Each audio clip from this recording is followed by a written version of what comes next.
Everything's on fire. Everything's on fire.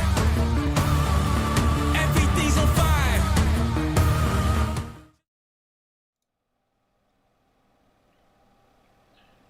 Good morning, Heat Seekers. Man, it is early.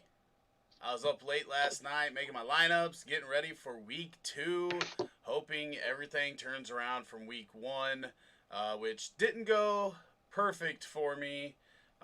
But, you know, we had a lot of fun getting back into football. I'm here with Bryce, and we're going to be sitting here answering your start-sit questions from now till about noon. I just want to say that Paul over in the chat, it's not cotton candy this morning. I can tell you that much. Okay, I know I need to, I'm going to need to update some of this stuff.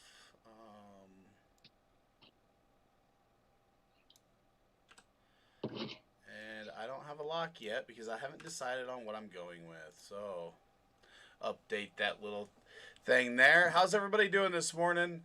Make sure you're dropping those questions in the YouTube chat. We are just on YouTube this morning. We're going to keep it easy and make sure everything's consolidated so it's easy to track all the questions so we're not missing stuff. But Bryce, how you doing this morning? Sunday morning, week 2. How'd your week 1 go? Let us know. Week 1 went pretty well. I won in all of my major leagues, which the biggest ones with you, the Grand Prix League.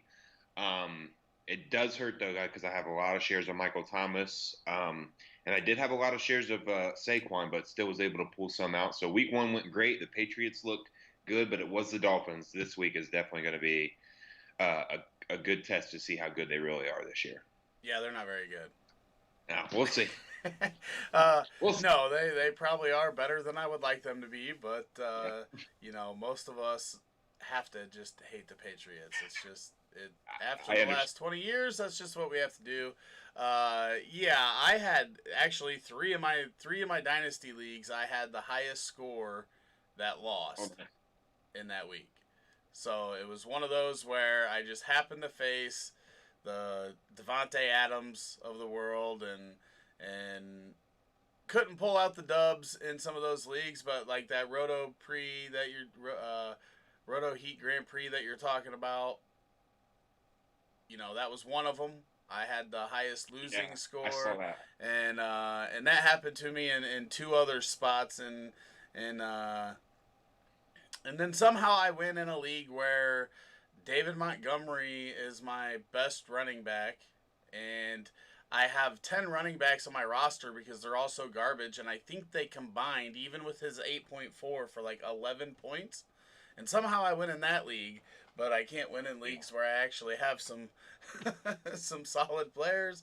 But yeah, okay, so MathQuest over on YouTube says Jonathan Taylor or Kenyon Drake in standard scoring, non-PPR. Go ahead. I'm going to try to fix your video here because it just changed sizes on me. Yeah, Brad's jumping around too. I'm gonna go with Kenyon Drake. If it's especially if it's standard, I think he gets more touches because Nyheim Hines earned his fair share of his looks for this upcoming week with his performance last week, and Kenyon Drake doesn't have any competition. They're playing against Washington, so you'd think they have good touchdown upside, but Washington's defense kind of looked good last week, but it's hard to tell since they were playing the Eagles, who are starting to look absolutely terrible, especially this year and last year. What do you think? 1 second here. What are you doing, bud? Don't you leave? You're about to leave? Here, give me a hug. It's my nephew. Hey, love you, bud. How you? Hey, say go Bears. Huh? Say go Bears. Apparently he knows that it's going to be a struggle for the rest of his life if he's a Bears fan, because he didn't want to say go Bears. Yep, never mind. No, thank you. Well, one, I just want to say in regards to Taylor and Drake, like I would love to get them both in there somehow if you can. It's a good problem to have, but I'm also going with Drake. Yeah, their front seven's good, but I think Drake's going to be used in the pass game too. They put a lot of pressure on the quarterback. I could imagine some drop offs. A lot of people are worried about Edmonds, but Drake played a majority of the snaps and he ran a lot of routes. So it wasn't like he wasn't in the spot. It just didn't play out that way. And that's where I think a lot of people, they see the box score and then they get worried about Edmonds. I would not be worried about Edmonds. I think Kenyon Drake is a must start basically week in and week out. Next question. Sorry, still trying to get this video in the right spot here. Dang, man, it keeps jumping around. Okay, next question was Billy over on YouTube said standard scoring: Corey Davis, Alan Lazard, or Deontay Johnson. And then he says, I do have Juju. Okay, so obviously Juju's his must start. So Corey Davis, Alan Lazard, or Deontay Johnson. I think I'm gonna go Corey Davis this week with AJ Brown out. He was the go-to guy last week. He's going to be even more so this week. So, and they're going against the Jaguars. So I'm gonna go Corey Davis. Yeah, I'm doing the same thing. I think I understand that Johnson got us 10 targets last week, which is great, but I do think he is the second option in the passing game, whereas I do believe Corey Davis, with A.J. Brown out, is the go-to guy in his situation. But the other thing is I think that Steelers game is going to play a lot slower than they played in week 1. And that could definitely eat into that target share. Plus, we know that against the Jaguars, even though they won in week 1, we don't expect them to be good.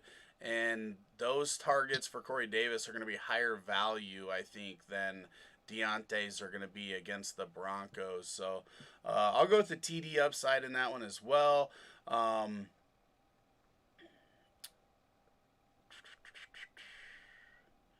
Oh, Rob says that my nephew said skull. No, he didn't.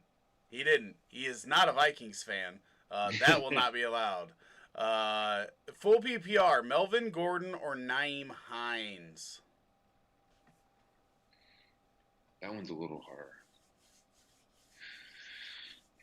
I think I'm gonna go with Nyheim Hines. I don't like Melvin Gordon's matchup this week, even if he still is the guy. The Steelers front is good. You saw what they did to Saquon and that team, so I think Nyheim Hines is a safer bet this week. I could see that game being kind of a shootout, honestly, with the Colts and Vikings possibly.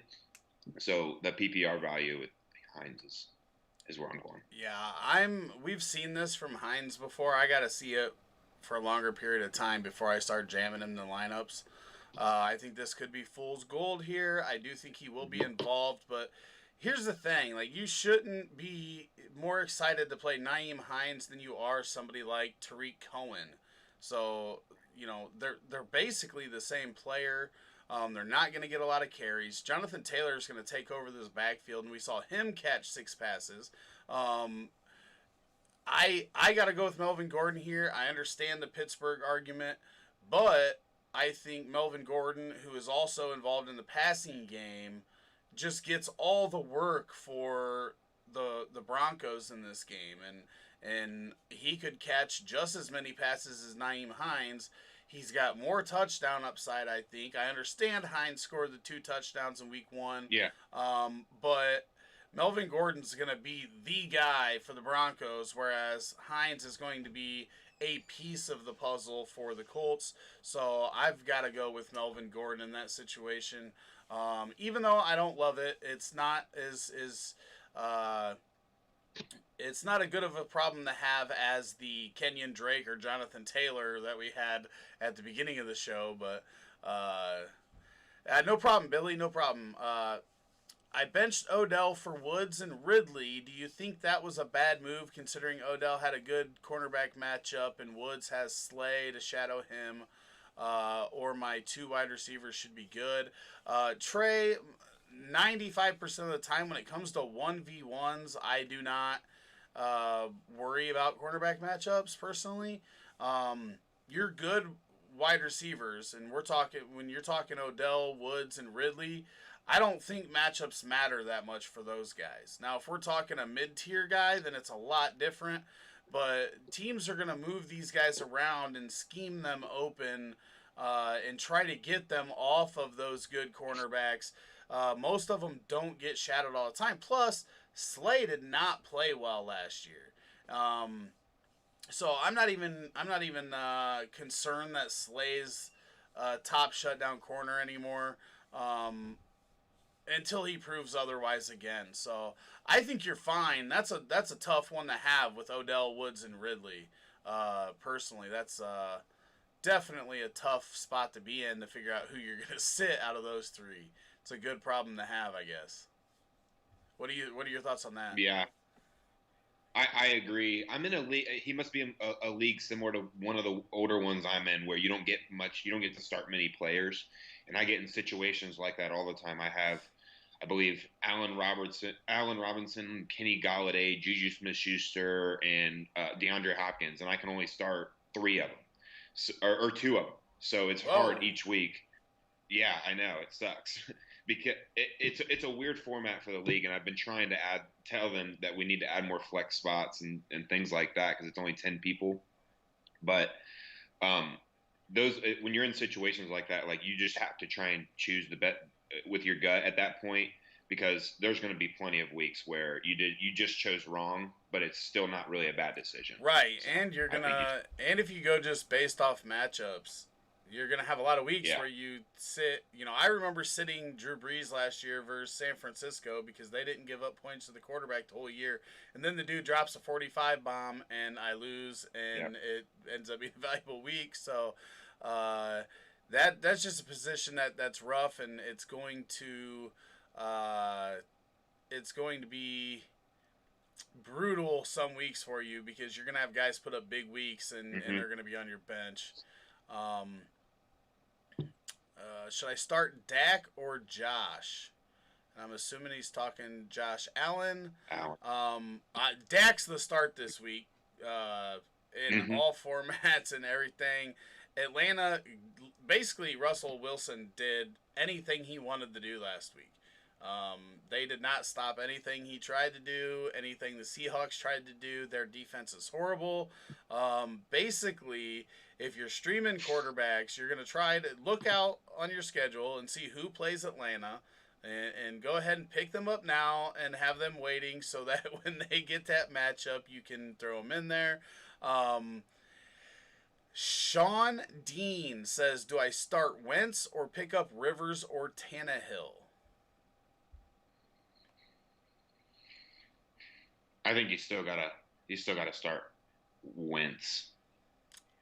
Yeah, you have to, just because he also has that upside of rushing. So I'm gonna stick with Wentz. It was still only week 1 last week, so I wouldn't get too scared, but that team does look bad if they're losing to the Washington football team, who on paper looks like the second worst team in the NFL. But I'm still starting Wentz. Yeah, that Washington front 7 is going to wreak havoc all year. I mean, they are beasts. They're going to put a lot of pressure on the quarterback. But I will say that if you're going away from that, Rivers is definitely a solid option. If you think that this Colts game is close and they're gonna air it out, I mean, he threw for 350 yards last week or something. You're gonna have the opportunity for some points there too. But I go with Wentz and the upside, and he's the guy that can break a slate. They threw the deep ball. He just didn't have time to really get under it. So. I think I read Deshaun Jackson had the most air yards last week, and then I think Rager was like 5th or 6th. So they were airing it out. They're going to take deep shots. So you've got the opportunity for a couple deep touchdowns with Wentz and a potential for a big week there. Kellis Talk says start 3: Miles Sanders, Robert Woods, DJ Moore, Stephon Diggs, Allen Robinson, Devin Singletary. Allen Robinson. Miles Sanders, 100%. He's been practicing 100%, I believe, right? I'm going to go Miles Sanders. And then I think I'm going to go – what was the one after Robert? What was the first 3 again? Man, more, too. It was a good problem to have. Another situation. I'll go Robert Woods over DJ Moore.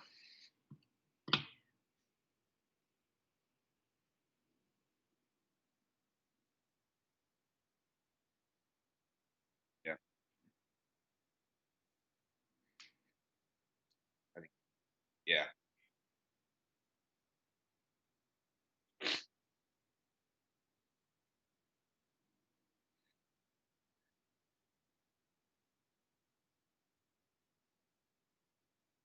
Good one. Right.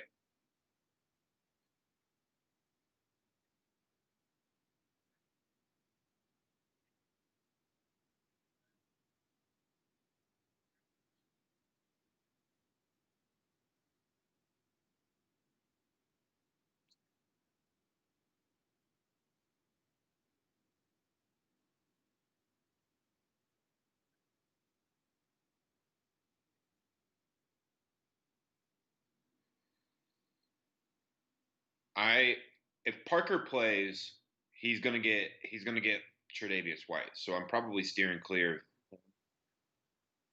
Oh, is he? Did he opt out?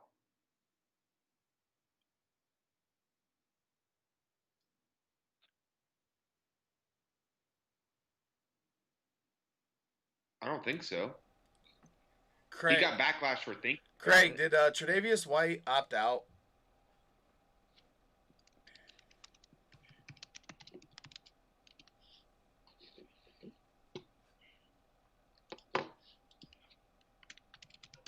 Craig, let us know.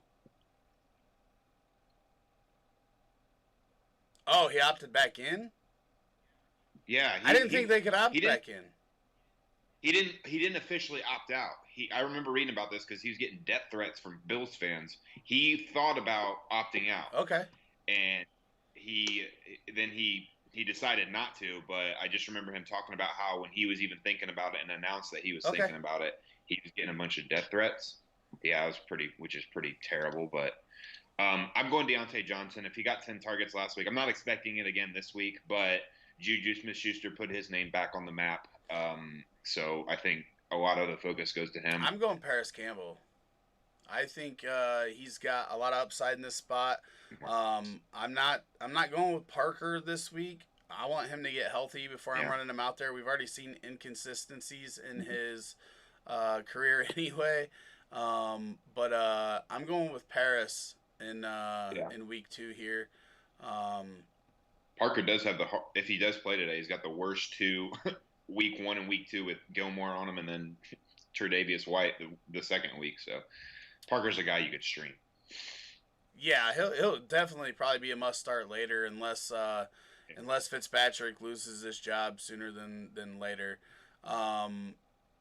Apologize about that. I had some background noise, so I muted my mic and then I forgot to turn it back on.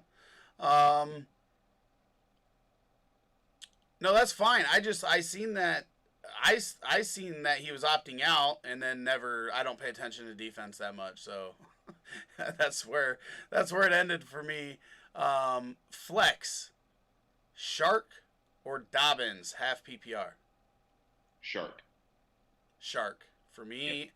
And Dobbins did outsnap the veterans there in Baltimore, but until that clears up a little bit for us, and we know he's going to be the guy and going to be getting enough touches, It's a wait and see approach. Love what I saw out of him in week 1. Just not ready to throw him in the lineup. Obviously, Shark. I mean, he scores a TD about every game. Yeah. But he should have some more upside because he was out targeted by Keelan Cole in week 1. Keelan Cole also ran a lot of routes. But I expect Shark to be the guy in that passing game. And just to give you an idea of what Vegas thinks of this game, they think that the Jaguars are going to be trailing. They don't think that the Jaguars that we saw beat the Colts in week 1 was the Jaguars we're normally going to see. I heard a prop bet where Derrick Henry, his over-under on rushing yards was 118.5 rushing yards. Oh my gosh, I got to look at this. That is stupid. That is what Vegas thinks about this game. They think that the Titans are going to be just running the ball the whole time, and that the Jags are going to have to pass, and they're not gonna complete 19 of 20 like they did in week 1. But I think Shark's going to get a lot of targets this week, and they are going to be trailing by a fair margin against the Titans. Taylor says Emmanuel Sanders or Cooper Kupp. Cooper Kupp. That one's easy. Cooper Kupp, hands down for me. Guys, it was 1 week. And the Eagles funnel the pass. Kupp's in a great spot this week. I like him a lot. The IDP team appreciates you not checking in on us often. Hey, I let you guys do what you do. I don't question you. As long as you guys put out the good information, I do not care. I lean on you guys for my IDP league and trying to make that work. So I appreciate you guys, and you guys keep me straight on the defensive side, and I'll concentrate on offense and DFS and handle that bit. And I'll handle waking up on Sunday frickin' morning and going live, and instead of getting my beauty rest so I can watch football all day. I struggled last week, going through the first wave of games, and I was like falling asleep and not happy about it, but glad I stayed awake for that fourth quarter. Where's Brad Menendez at? Where's Brad at? Anybody remember me telling him in the third quarter not to talk shit? Because if anybody could blow that lead, it was Detroit. Yeah. That's my pastor. All right. I was trying to say the name Lethus Tremad. I hope I said that right. Latest Tremad. I'm sorry if I'm butchering your name. Ingram Shepherd MVS. Flex PPR. Pick 1. Thank you. Ingram Shepherd MVS. Ingram Shepherd MVS. You go first on this one. I gotta think about it. This is a hard one. I'm probably going. I'm probably going. Probably going Shepherd. Probably where I'm going with that. Again, I don't love the running back situation in Baltimore. MVS, yes, he had that big week last week. I don't know that's what we're going to see every week. Shepherd against Chicago, number 2 wide receivers tend to fare better against Chicago than number 1s, and that's just some historical data. Obviously, 2020 is different than 2019, but I think we saw Cephas with 10 targets last week, right? And he didn't do much with them, but it was his first NFL game. I think you could see a similar thing out of Shepherd in week 2. I think he is the number 2 now to Slayton. I think Slayton is pulled away with that number 1 wide receiver position there in New York. So I think that's what we could see this week, but that's a tough one for sure. Yeah, I think this question also goes to do you need a big ceiling? Because if you're going to go more safe, I think Shepherd's your best bet. And if you need someone to – because I don't know if you watched that MVS could have had a monster game if he didn't drop a touchdown. So his how many points he scored, he could have had about 10 more because it was a deep ball touchdown. He had two drop passes in that game that could have ended up getting him about 15 more points. So I think if you're looking for a ceiling, you can go MBS. But if you're looking more, you just want a safe flex player that'll get you, 12 to 20 points. I think Shepard's more of your guy. Jalen Juice says Breeze or Garoppolo. Let me see. I'm going Breeze. I'm going Breeze. Michael Thomas is gone, but Garoppolo literally has no weapons available. Kittle's out. Samuel's out. That team could literally they could pass 10 times this week and run the ball 60. So I'm sitting Garoppolo until he gets some weapons back. There's going to be weeks where he's going to perform without him. They're going to, he might have a couple dump offs to McKinnon, or Mostert might run 184 yards like he did last week or whatever. But, I'm not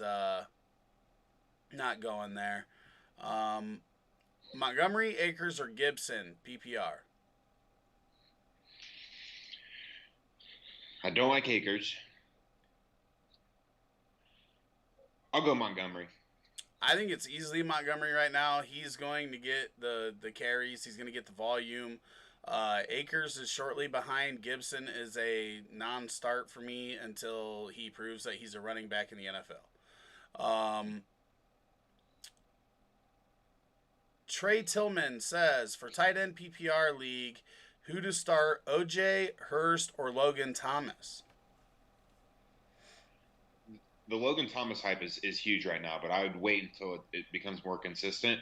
I liked how Brady, he looked for OJ Howard double the amount of times he looked for Gronk. So I think I'm going to go OJ Howard. I think it might be like the hopefully not off the field, but the new Aaron Hernandez for that offense, or for Brady. So I'm going to go OJ Howard. I'm excited for this upcoming trial, for sure. Yeah. I'm going to Hayden Hurst. This dude ran more routes than any other tight end in the league last week. I want every piece of this game, and this is more about a game that could shoot out and have multiple players just explode. I'm going Hayden Hurst. Chat, you're going to have to break that.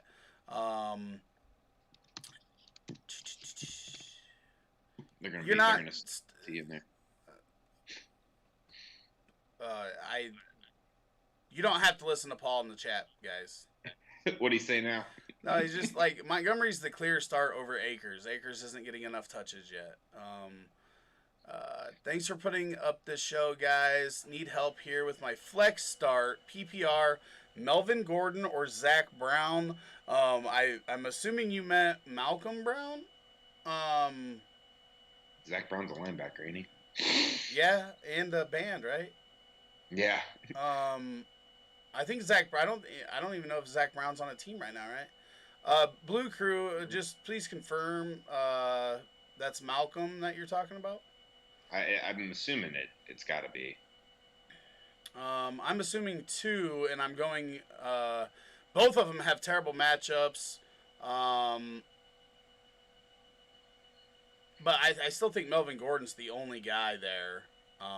Royce Freeman's just a jag.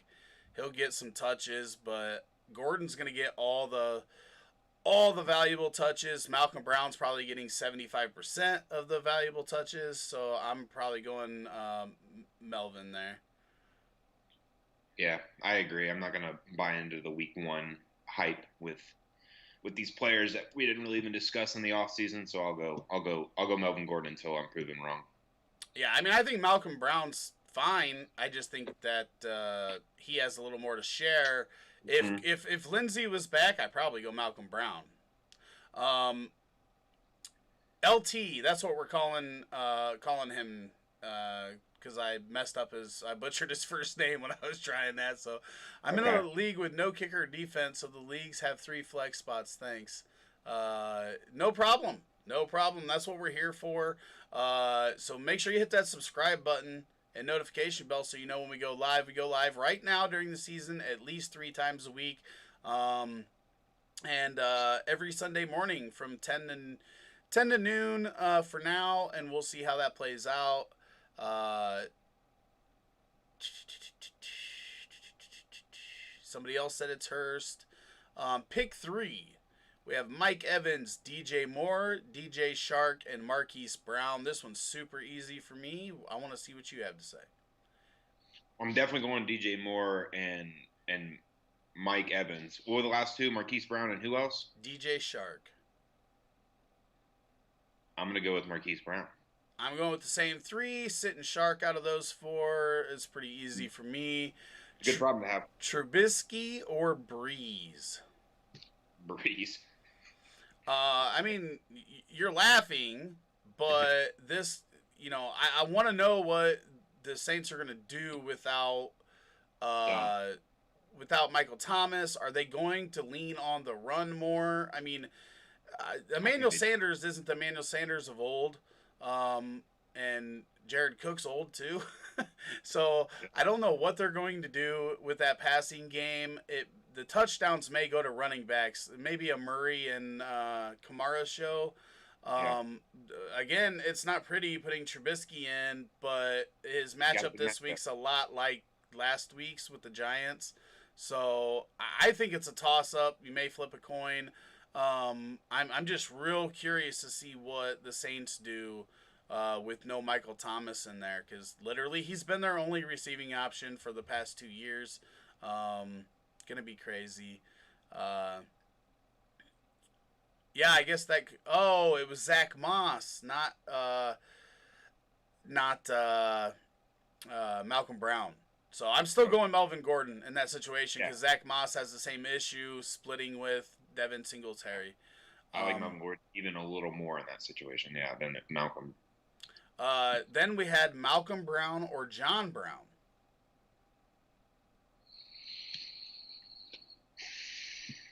I'm gonna go with.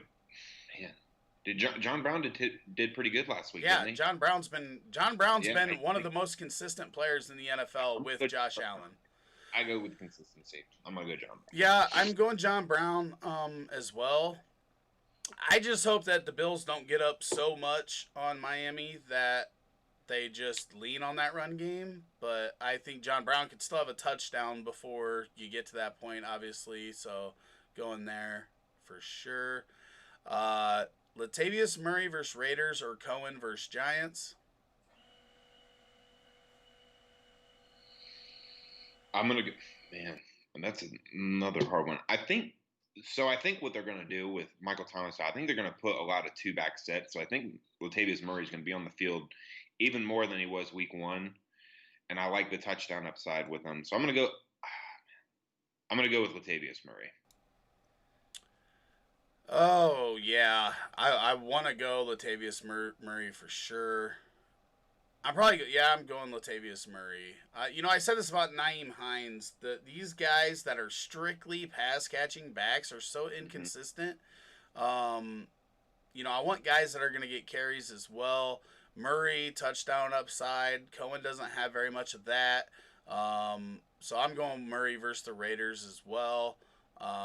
Kelly or Gaskin, PPR? Joshua Kelly or Myles Gaskin? Oh my God. You go first on this one. It's easily Kelly for me. Yeah, I agree. Right now, I think Justin Jackson's out today. I need to pay attention and update the scroller. With Justin Jackson out, Eckler's going to get the majority, but we don't know what's going to happen in Miami, right? They could go back and give Howard 12 carries to start this game, and then that just wrecks Gaskin's day. Whereas Kelly is going to have some touchdown upside for the Chargers, and this is going to be a game where the Chargers are going to have to play really fast, and I think they're going to have to work in both those backs. There's probably going to be a lot of 2-back sets in there as well. I'm going with Kelly for sure.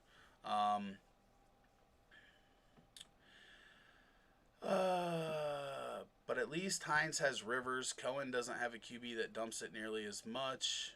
But Cohen runs more wide receiver routes than he runs running back routes anyway.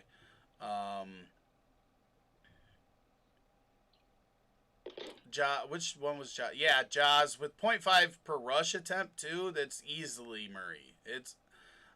Yeah, it's Murray.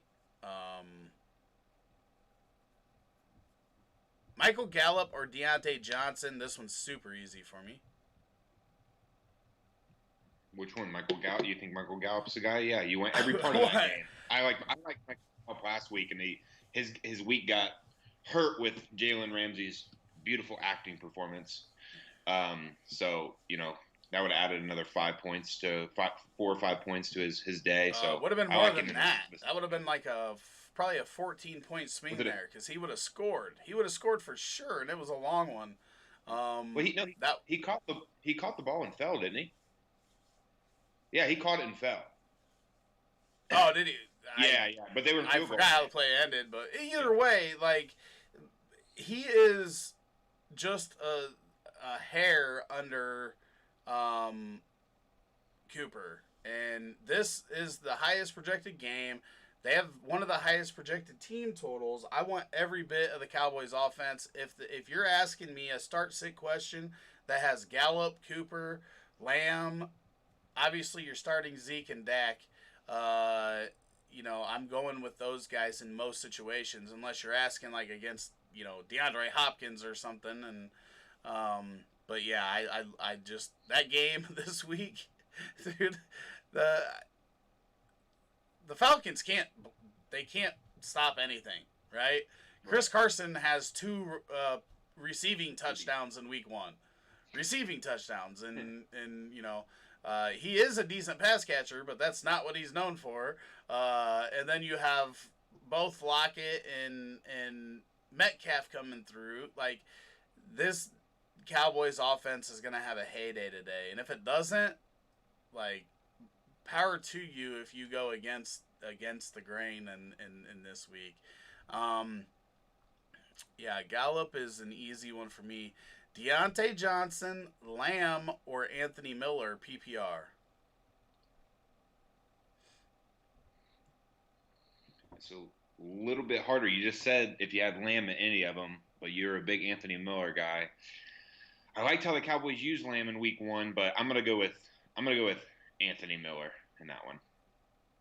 See, I'm going Lamb. I just told you this about the Dallas guys. There's so much upside here, and are they all going to get there? Probably what if you're going not, a more safe route? What if you're going a more safe route? If I'm going a safe route, I'm probably going Deontay Johnson because he doesn't have Mitch Trubisky throwing to him. Mitch Trubisky's an upside play, not a floor play, unless it's Allen Robinson, right? Allen Robinson is the only player on that side that has a floor. Everybody else, I mean, you're only starting Miller and Trubisky and I think David Montgomery. I think David Montgomery's got a decent floor with limited upside. But in that passing game, Miller is an upside play. I don't think Jimmy Graham's safe. And then Trubisky's definitely not safe. Like, he could not be the starter well, I would say he might not be the starter at halftime, but we saw last week he made it through 3 quarters and then found it in the 4th. So right. Yeah, I don't even think Jarwin had much to do with this offense to begin with. It definitely, there's a few targets to go around, but I think those wide receivers were going to be the real deal no matter what. In Dallas, nobody's got a better three wide receiver group than Dallas does, I don't think. So gross. Yeah. Adrian Peterson or Nyheim Hines? Man, Adrian Peterson looked like he was the guy in week 1, but I think that the Lions are going to be down very early in this game. And they might let their rookie running back, get some experience in a game that probably is going to get out of hand early. So I'm going to go with Nyheim Hines. They definitely do need to get this kid's head right after him dropping that easy touchdown to lose the game. Last week, I'm not starting a Lions running back. Just period. I'm not going to try to figure that out week to week. I will go with Hines here as well. I want to remind everybody, Tuesday nights we have the Dynasty Heat Seekers podcast. We live stream 9:30 p.m. Eastern. So if you're a Dynasty fantasy football player, you can jump in there. And then Wednesday night we have the Fantasy Inferno. That is redraft centric, and that's 9:30 p.m. Eastern. And then we have our IDP Devi videos that drop every week. Those guys during the off season, they live stream as well. But people are watching Monday Night Football and Thursday Night Football, so no reason to stream during those times. And then we also have a ton of podcasts. You can find them on RotoHeat.com. And then we also drop all kinds of videos on our YouTube. I mean, I was getting told last week by people that we dropped too much, but our whole thing is getting you as much good fantasy football content as we can. We're not going anywhere. You don't have to leave. We're not going anywhere. I'm just, we had a little lull in questions there, so I'm just filling you guys in on some information here. We are around till about noon, so we've got another hour and 20 minutes left, so don't go anywhere. But yeah, there's all kinds of stuff Roto Heat's doing. We appreciate all the support. We are just smashing our highs on viewership and web views and everything like that. And if you do want to help support all the stuff that we're putting out, you can go to rotoheat.com/Patreon and become a patron of Roto Heat. That helps us a ton. We are in the works right now, new tools coming out that we want to build, and a lot of stuff that we want to do this season and into next off season. So we appreciate everybody. Dallas Goedert or Hayden Hurst for Brody. Full point PPR, he says. Dallas Goedert or Hayden Hurst.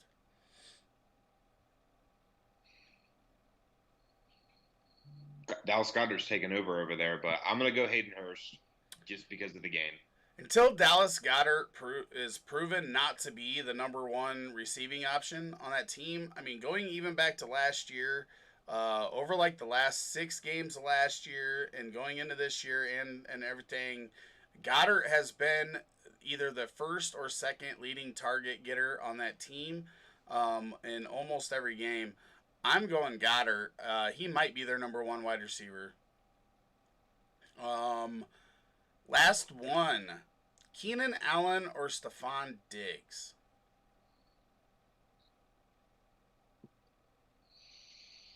And this isn't our last question. That was our viewers' last question. Man, I'm so big on Stephon Diggs this year, but I'm gonna go with Stephon Diggs. I just think he's gonna have a better week. Rob Silvers, who he hosts the Fantasy Inferno, he talked about last week how the Chiefs defense, even though everyone likes to start wide receivers and quarterbacks against them, they actually do very well against the pass game. And Tyrod Taylor is not good. I thought he could be decent, but even in week 1, he looked absolutely awful. So I'm gonna go with Stephon Diggs. I'm going Keenan Allen if you need a floor. And again, it's 1 week, but Kansas City hasn't stopped the pass from scoring fantasy points. Tyrod definitely likes the deep ball, and he targeted Mike Williams 9 times in week 1, but I don't think he's nearly as bad as Bryce does. I remember Bryce is too young to remember him playing before, I think, because he has been a backup for a few years. But I barely remember him in Buffalo. Do what? I barely remember him playing in Buffalo. I know, but you're too young. Like, he wasn't bad, and he actually had a top 6 to 8 passer rating, and they just didn't throw a lot. And I think he'll be fine. So I'll definitely go Keenan Allen for floor. Now, if you need the big upside, Diggs could catch 2 touchdown passes against Miami. I mean, it's Miami. But he could also get 5 targets and go 3 for 40 and score you 7 points, and then they run the ball for the majority of the second half. So it's definitely a tough one, but I go Keenan Allen. I know he's going to be getting targeted the entire game. That's the one thing I know about that one, because the Chiefs are going to have a good lead. I'm not starting any Miami players in fantasy this week. Is that a correct statement? For me, no. There are options. Mike Gesicki is definitely an option at tight end. And Preston Williams is an option at wide receiver. And they're both options, with Parker being questionable and possibly out. So I will say I like those two. I agree. I got one for you. Jimmy Garoppolo or Gardner Minshew? Gardner Minshew, because they're going to be trailing and he's going to have to throw the ball more. I don't know. I just don't know that Garoppolo is going to throw the ball very many times. More of a good thing is a good thing, says Silver Sports. I agree, and we're going to keep trying to put out as much fantasy football content for everybody as we can. We appreciate all of you. Full PPR, Henry Ruggs or Anthony Miller? I'm going Henry Ruggs. I have to look, because I haven't paid as much attention to this game because it's not on the main slate on DraftKings, but Henry Ruggs is like 100%. I believe so. 18 hours ago, Henry Ruggs listed as questionable for Monday's game. I mean, questionable pretty much means that you're going to go, but that's the only thing that worries me. If he's not 100%, they are, like, if he was 100%, it would be easily Ruggs for me, because they were definitely manufacturing every opportunity they could get the ball in Ruggs' hands, right? I think it's a risk. If you need the safer play, it's Miller.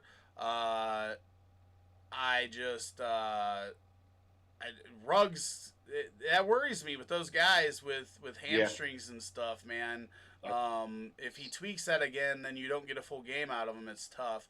MathQuest says Corey Davis or Mike Williams, 0.5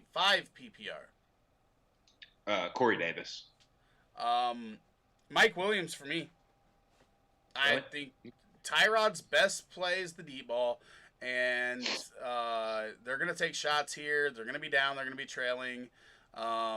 Tennessee's another team that could pass the ball 15 times this week. And, you know, as much as I love Corey Davis's talent, I need to see it for more than one game. He played great. That Corey Davis that we've seen in week 1 was the top 5 pick Corey Davis that we thought we were going to see. But without A.J. Brown, they may just lean more on that run game. We might see 35 carries. I mean, once again, that over-under on Derrick Henry's rushing yard total was 118.5. That is just ludicrous. Website I had it at 112. So, yeah. That's probably went down for a little bit, but that's crazy too. I know. You don't get projections of over 100 rushing yards for guys. It's crazy. Jaws says someone just got Pittman and Ian Thomas for Hurst in my league. Yeah, that's great. I'll take Michael Pittman over a tight end any day. Will they get pressure on Allen? That's the question. Are you talking about Miami? That dude is selling so quick on Pittman. Yeah, that's crazy. Jonnu Smith or Dallas Goedert? I'm going Goddard. I mean, Goddard is literally outside of Kittle, Kelsey, Andrews, Ertz, and he's not far off of Ertz for me right now. Goddard's probably my number 5. Maybe Hunter Henry you can give a little bit of an argument for, but this dude's been getting 8 targets like consistently. I'm going Goddard in that situation. I agree. He's going to see more opportunity. Like you said, I see Tennessee just running a lot. So Jonnu might get targeted a lot for the amount of times they throw, but I just don't think he doesn't get more volume than Goddard this week. How do you feel about Paris Campbell over Keenan Allen or Stephon Diggs? I'm I like Paris this week, but I'm still going Keenan Allen for now. I'm gonna okay, guys. This is my thing. You drafted Keenan Allen and Diggs. Like I don't even know how the option is to sit one of those guys. You must have some monsters at wide receiver, or maybe you only start 3, and that makes a tough situation for you. But don't draft these guys high and then want to play your 10th and 11th rounders over them in week 2, right? These guys, you drafted them high for a reason. Wide receiver is a volatile position. You're going to have down games from them. I put out an article about wide receiver consistency for the 2019 season. You can read that and see that outside of Michael Thomas, every wide receiver in the league has ups and downs. Everyone. Michael Thomas was the only guy. Now, people expect that Michael Thomas, like, weekly freaking 15-pointer on the low end, and it's just not the way it is. We even seen Michael Thomas get us 5 points last week, but we know he's good. Don't give up on these guys yet. It's too early in the season to do that. Make them prove you wrong. Jonnu Smith versus Goddard, we answered that one. You guys got to be a little bit patient. We've got other people asking us questions here in the chat, so we're going to get to all of them. We're going right down the list. I promise we'll get to it. We still got an hour and 10 minutes before game time, so we'll take about a 5-minute break, 10-minute break here at 11 maybe, and then we'll be back. But Jaws, Whedon, Riggies, JJ, Taylor, or Mooney worth a look in Dynasty? They're both worth a look, in my opinion.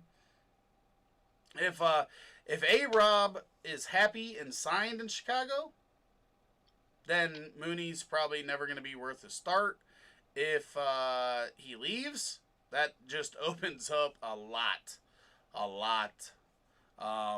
Yeah, Deion Harris says, my wide receivers are stacked. He was the one asking about Keenan Allen and Diggs. It sounds like it because, you know, to have to sit one of those guys is tough. But I stick with the studs, at least one of them, until proven otherwise, if I was you. It's just too early in the year, guys, to give up on these guys. We've seen 1 week. We have 1 week of data. We can't let that wreck everything that we thought going into the season because we see it every year. Guys do big things and then never see them again. We see guys start off with 3 weeks bad. Oh, I said this about Joe Mixon, right? Joe Mixon has, what did I say the other day? He has like 87 rushing yards, whatever it is. Let me look it up.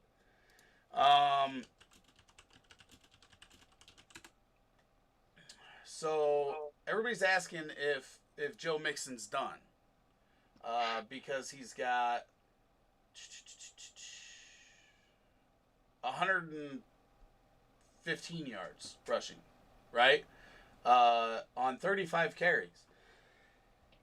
Not great, but last year through 2 games he had 27 yards rushing, and everybody wanted to give up on him a year ago. When you have talent like that, you're going to have bad stretches, and when it's the start of the season, it's, you know, extrapolated because you're freaking out because, oh my God, you only have 1 data point to go off of, 1 game. These guys, give them time. The talent, you know, normally normalizes, and while it may hurt their end of year numbers, you know, you're going to get good starts out of these guys more times than not. Edelman or Gage?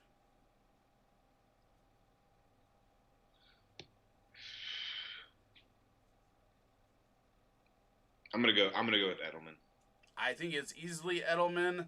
I do want every piece in this game, but Gage may be the 4th option, possibly 5th in the Atlanta offense, where I think Edelman is the option. Number 1 to number 2, depending on Harry and his growth. But Edelman's the safe play, and, you know, probably has the same type of ceiling as Gage for now. Now, if Gage ends up being, I just don't think he's going to be, But if he ends up being equally targeted to Jones and Ridley, or even close, that means Hayden Hurst is not going to be a factor at all. But yeah, I go Edelman here. I go Edelman. I thought Rick might like question about Darnell Mooney.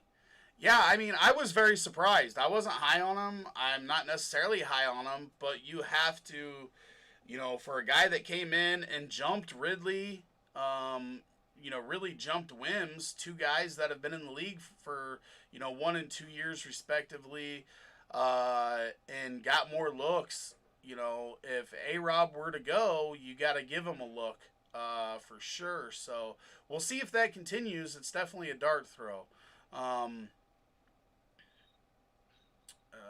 PPR need 2. Akers, AP, Dobbins. Akers, AP, and Dobbins. You need 2 of them. I think I gotta go. You gotta go Dobbins just because of touchdown upside. I agree.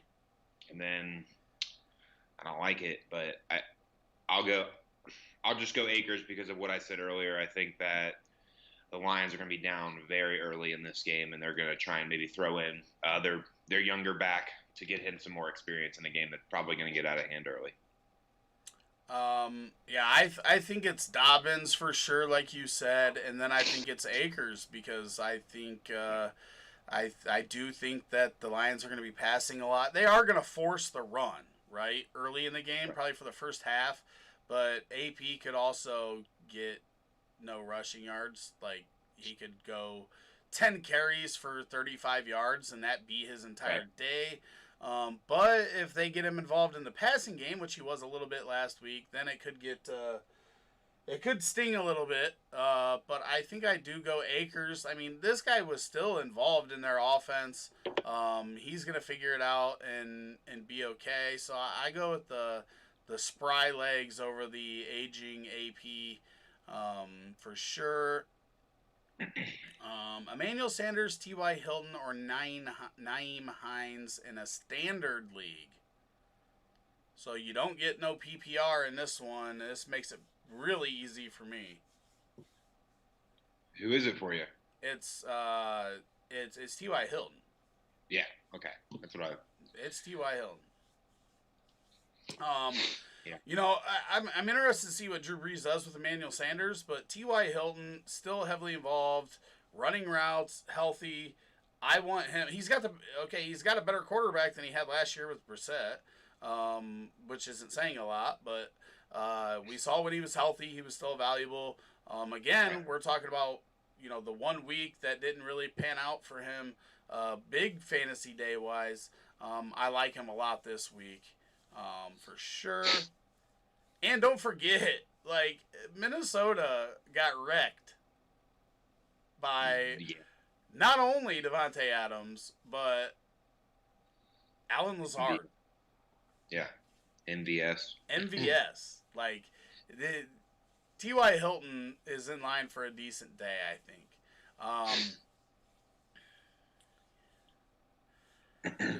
Emmanuel Sanders or Marquise Brown. Another one that's easy for me. Yeah, Marquise Brown. Marquise Brown. Ravens, one of the highest team totals. They're going to have one of the highest team totals every week. Marquise Brown is no longer the 3 to 4 target guy. He is now the 6 to 8 target guy. I like it. I like it a lot, Marquise Brown. Sutton looks like he'll go. In a Big Ben stack, what does this do for your bring back options?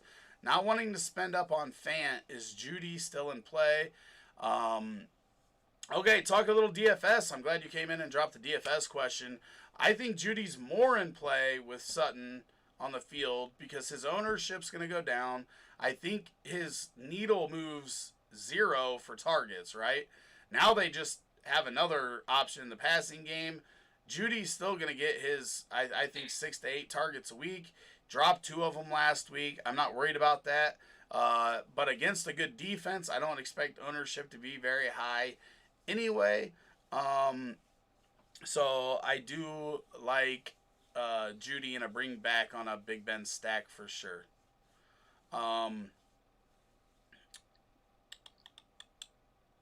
P. Sorry, wasn't here when you answered. Juju, Sanders, or Mostert? Ethan, is this PPR? What do we got here? What format we got here? He's a Juju, Sanders, or Mostert. Juju, Sanders, or Mostert? Talking about Miles Sanders, I'm assuming. I don't know. Yeah, that's the. Yeah, is that Miles Sanders or Emmanuel Sanders? Because if it's Emmanuel, it's easily not him. Right. But that'd be another really good problem to have if it's Miles. He says yes. I think. I think that he's saying yes to it's Miles. Okay, so Miles Sanders. And it's PPR, I'm assuming. Yeah, if it's PPR, I'm going Miles Sanders. I don't know. I think I like Mostert this week. I think, like you said earlier, there's going to be a lot of running in this game, and with his speed and his ability, I feel like he's just got such big playability. He always gets 1 or 2 a game. So I like Mostert. Yeah, Mostert, whatever his name is. Raheem. We'll just call him Raheem. Raheem? Yeah. Okay. So you said Miles Sanders and PPR. I'm going Miles Sanders myself. I anticipate that he's fully healthy. He has that same big playability, but he's also used heavily in the passing game. For me, I'm going Miles Sanders out of those 3. Probably Juju second, then Raheem, but it's so close there. Raheem's definitely startable though, but just out of those guys, I'm going Miles Sanders, I think. Russell Wilson or Josh Allen? Again, guys, I see your questions. I'm not missing them. I'm going right down the line. You got to be a little bit patient. I promise we will get to your questions. You just might have to stick around for a few. It's Russell Wilson. It's Russell Wilson. Always. Out of those 2, it is Russell Wilson. It's never Josh Allen when asked about a question between the 2 of those guys. And then you've also got this week with Miami where Buffalo just might not be throwing the ball that much because they might not have to. Russell Wilson can throw. Russell Wilson is one of the few guys in the NFL that can throw 20 times in a game, get you 3 touchdowns and 250 yards because he's so efficient. Like, Russell Wilson's never not an option in fantasy. He is the easy start. Agreed. People are just worried about the matchup, but when it comes to a guy like him or Mahomes or Lamar, it doesn't matter. You got to start him every time. Yeah, I'm never sitting Russell Wilson. Just never. Because if he's in a game where you don't like the defense, like, that just opens up his legs more, right? Like, a lot of people this week are, they're worried about Kyler because they see what Washington did to the Eagles last week. Well, when it comes to fantasy, I love this for Kyler because that means they're putting pressure on him. He's getting out. He's scrambling. He's making plays with his legs. That gives you a higher floor. Yes, he might get sacked a few times. He might get pressured into throwing a pick, but, I'm not that worried about that. I want the guy out making plays with his legs, and we saw him do it against the 49ers last week. They had the weirdest end game formation ever. They kneeled from shotgun. He lost over 9 yards on a kneel down and lost his DK bonus for those that played him in Murray. We're talking lost his 3-point bonus for 100 rushing yards on DK because of this weird formation they did to close out the game. But yeah, I definitely like those rushing quarterbacks. Josh Allen also is, but I just don't see I don't see that in this game. Russell Wilson's definitely easily my guy. Carl says James Conner, Nyheim Hines, Adrian Peterson need 2 for PPR. Nyheim Hines and James Conner. Same for me. Conner and Hines for me. I will just say, if it's PPR, Adrian Peterson is likely to never be the answer for me. You'd have to be pretty thin. 3 running backs in Detroit. They're like the new Patriots, man. It's just, you don't know. You don't know. Like, they could all get equal touches. You don't know which one's going to punch it in that week. You know, it's not like the beautiful LeGarrette Blount days where you could just throw him in and know he was going to get like 2 to 3 touchdown opportunities per game. It's just not that pretty right now. Yeah. So who's playing DFS this week?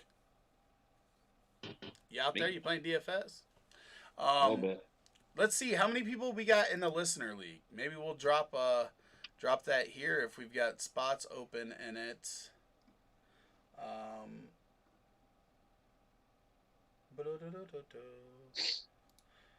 DraftKings. Jason. Yeah, Connor's spooky for sure. It's not pretty, but I don't know, man. Maybe I can't play Adrian Peterson. I just can't. Yeah, James Conner is too high of an upside for PPR points. Let's see here. What do we got?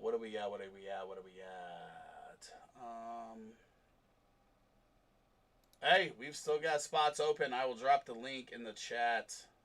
Oh, yeah. I need to get in that. Is it on the Facebook page, too? It is. I haven't dropped it on Facebook yet. I'm gonna drop it here for our people on YouTube first. I dropped it in the DFS chat on Discord. I'll drop it in there one more time. Let me find that link. Link.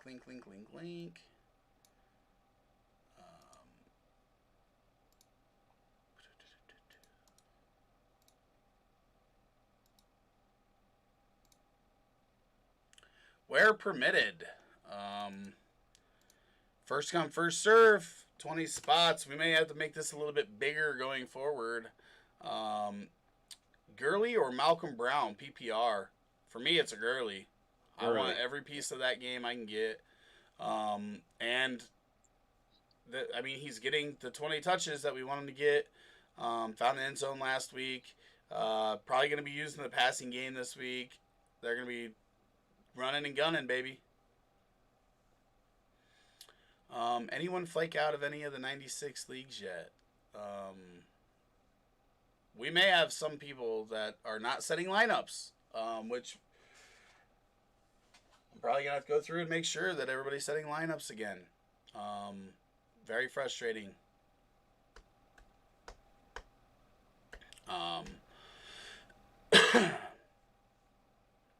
Make sure I said it. I know I did. Yeah, that's the most frustrating part is people not setting lineups and then getting bitched at while I'm trying to enjoy football by, 4 different leagues and divisions. This guy didn't set a lineup. Well, why didn't you tell me at noon that somebody hadn't set a lineup instead of at 1 when I'm trying to watch the games? What do we got out there, people? What other questions you got? Let's get them in. We will get them answered. I'm going to keep an eye on this contest. See if we get this filled here pretty soon. Fun times. We get the old get their Goyle talking shit in our DFS chat. If you're not in our Discord, you need to get in our Discord. RotoHeat.com/Discord. That'll get you over there. You guys love coming on here and chatting. Just imagine being in the Discord talking shit with everybody all week. Talking trades, talking Dynasty, DFS, Devi, IDP, Superflex, MLB, NBA, NHL, whatever, we've got it. We talk movies. We have gaming in there. A lot of us like to play some Warzone and some other games. Bryce plays a lot of Madden. Get in that Discord. I'll drop that link in the chat as well.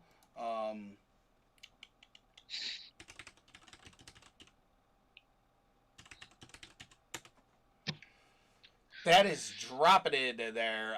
Fernando Garcia says for flex full PPR, Ingram, White, Anthony Miller, Scotty Miller, or Higbee. Ingram, White, Anthony Miller were the first three, right? Scotty Miller, and then Tyler Higbee. Anthony Miller and Scotty Miller in there. Yeah. This is a harder one. Who are you going with? I'm down to two. I like Mark Ingram for this week. Unlike I know you don't, but I do, and I also like Anthony Miller. It comes down to Anthony Miller and Scotty Miller for me. For you? And I think I go Anthony Miller in his matchup versus the Giants. It's a lot like his matchup last week against the Lions. Some people are going to argue that he only played 40% of the snaps. That's not going to be the norm. That's an anomaly. I'm going Anthony Miller there. Definitely, if you need some upside, he's the play. No, I'm rarely ever flexing a tight end. Like, that's just not going to happen. They're just ceiling so much lower. Not going with that. Scotty, I just need to see more from before I trust it. Mm-hmm. And then Ingram, again, that three-headed, well, both Ingram and White, you just never know what those running backs are going to get on those teams. Yeah. Yeah, I think I'm just going to go Mark Ingram because I'm going to stick with what I've been saying for this week. So I like him for this week, but Anthony Miller and him, in my opinion, are splitting hairs. Okay. Nick says after he wins the DraftKings contest for the second week in a row, he may be available for a guest appearance. Would love to have you on, Goyle. Would love to have you on. But go ahead and play all those backup running backs this week. That'll be great. We'll all appreciate it. Gaskin or James Robinson? Another one that's super easy for me. James Robinson. James Robinson. Guy got 100% of their carries last week. He had their long play with a reception of 28 yards or whatever. James Robinson is easily the answer over Gaskin until that whole Miami thing shakes out. We do know James Robinson is the workhorse for the Jaguars, and the only problem is how much they're going to run. But if he's also getting utilized in the pass game, that's good.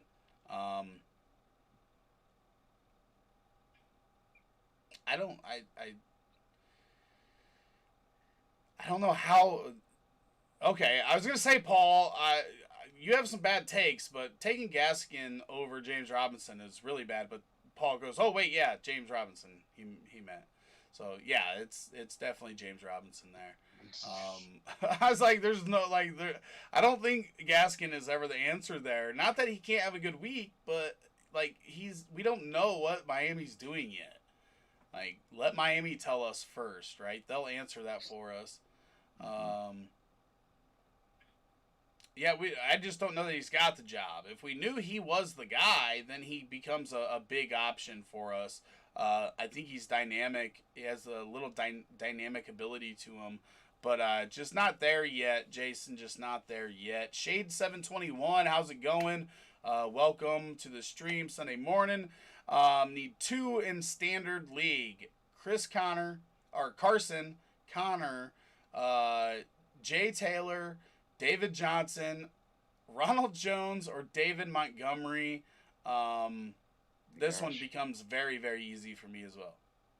Well, Chris Carson's easy. I can't remember the rest. Chris Carson, James Conner, Jonathan Taylor, David Johnson, Ronald Jones, David Montgomery. David Johnson and Chris Carson. Absolute. Yep. Wait. You said David Johnson? Yeah. No, Jonathan Taylor. Jonathan Taylor and Chris Carson, easily for me. Or David Johnson. No, gross. Jason says Robinson was my choice.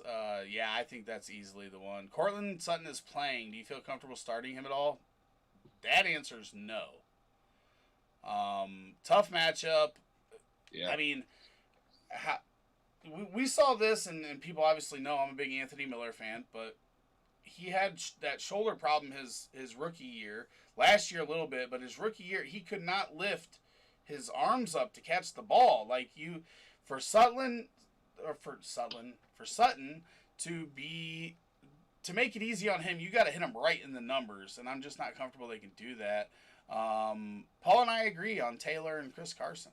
Yeah, I'm not comfortable starting him. You might have some situations where you have to, but I don't know, man. If I have other options, I'm going there. I'm going to see him healthy and hopefully in a better matchup because, I was telling the guys in the DFS chat, like, I'm not normally concerned with one-on-one matchups because you can see them open. When you have a really good defense, though, that's where I get worried because you can't just scheme guys against different guys because they're all good. That's one thing with, like, the Baltimore secondary. Like, when you face them, like, they have a good secondary. I'll wait on Sutton. I'll wait a week. Let's see him healthy. What was I doing? Oh, yeah, I was checking to see how many spots we had left here. I have a long list of contests. 9 spots left. Get in there. Cortland Sutton is playing. I'm in there now. All right. I'm going to go ahead and drop that in the Facebook group. I got to start sit for you. DeMarcus Robinson or N'Keal Harry? I'm playing Harry. Okay. That's what I have it.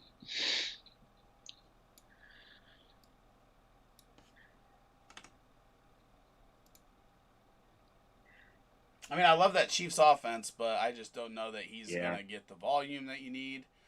He has a really, really low floor. Like 0. Yeah. Because where his ceiling is also kind of high sometimes because he always gets targeted in the red zone, but he just couldn't catch him this last week.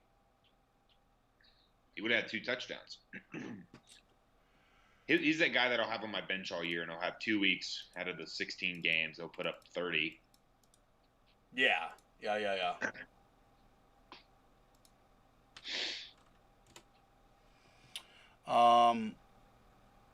Akeem Hicks or Matt Ioannidis? It's out of my I have no clue. Me too. I don't know. I'm assuming that he asked this one because the answer is Ioannidis, and he expects I'm just going to say a Bear.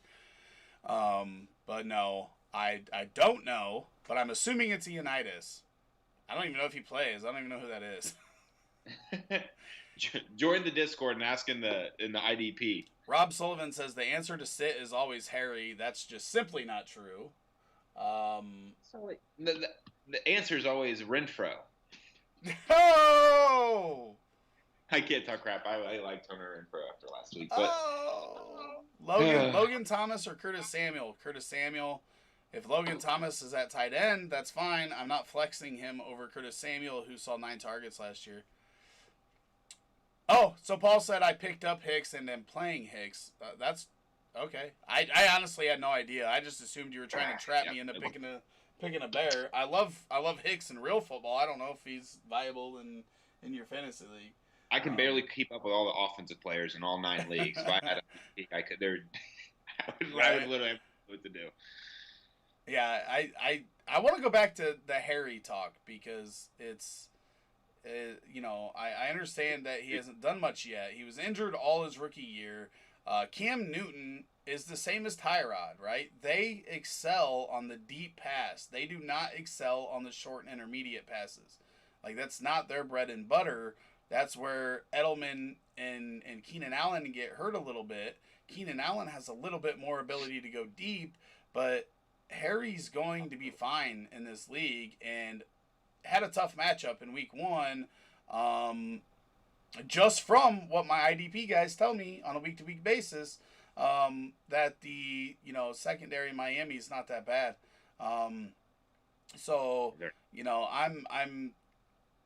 I think right now if you can buy Harry, you buy Harry easily. Cup, Scotty Miller, Metcalf, or Lockett as both my wide receivers in my flex and PPR. So how many is that, Dennis? How many are we starting here? Is that 2 wide receivers and a flex for 3 total? Am I reading that right? Because if it's 3 total, then it gets really, really easy. What was it? What was it? Cup. Cup, What was it again? Scotty Miller, Metcalf, or Lockett as both my wide receivers and my flex. So I think it's for 3. So just clear that up for us, Dennis, because it's really easy if it's 3 guys for me. Three players, he says. I'm sitting Scotty Miller and I'm playing the other 3. Yeah. Oh yeah, easily. Yeah, Paul says Miami secondary is legit. Byron Jones, Noah Igbine, and Howard are effing good. Xavier Yeah, I knew Xavier and Howard and Byron Jones were good, but so yeah, he said they were good. So I mean, Harry had that bad matchup in week 1. They only threw 15 times, and he saw 6 of the targets, or he had 15 completions, and he got 5 of them. I can't remember, but yeah, he saw the looks in week 1, and he's going to see the looks going forward. And when they have those deep ball opportunities, that's where Cam excels. Him and Tyrod, they're like the same guy, except for Cam's just a much bigger, more bruising runner than Tyrod is, right? But when it comes to throwing, like they're both inaccurate, short and intermediate, and then throw good deep balls. Which we'll see if Cam can still do that after the injury. He did have some good medium throws though this past week to Edelman, especially starting the second half. So that surprised me. Well, yeah. Play action. Keep us in the linebacker. So here's what people forget too: is like when we talk about somebody being there, it doesn't mean they can't throw some good balls. They're all NFL quarterbacks. They can make good throws to all parts of the field. Like I even see.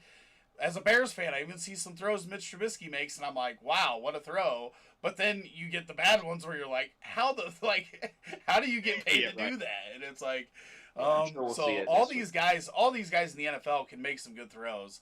But just when you talk about the sheer number over the course of the year, you're probably going to be like, you know what? He probably missed a lot in that short to intermediate game that should have been. It doesn't make any sense is the thing, right? It doesn't make sense that they would be better throwing deep than they are throwing short. But some of them just can't take some off. Josh Allen, same issue, right? He'll overthrow you by 5 feet, and then you'll be on a slant, and he'll throw it 8 feet in front of you. And it doesn't make any sense when they hit the really good throw. So it's just one of those. So yeah, I easily sit Scotty Miller in that situation, Dennis, for sure. Minshew or Trubisky?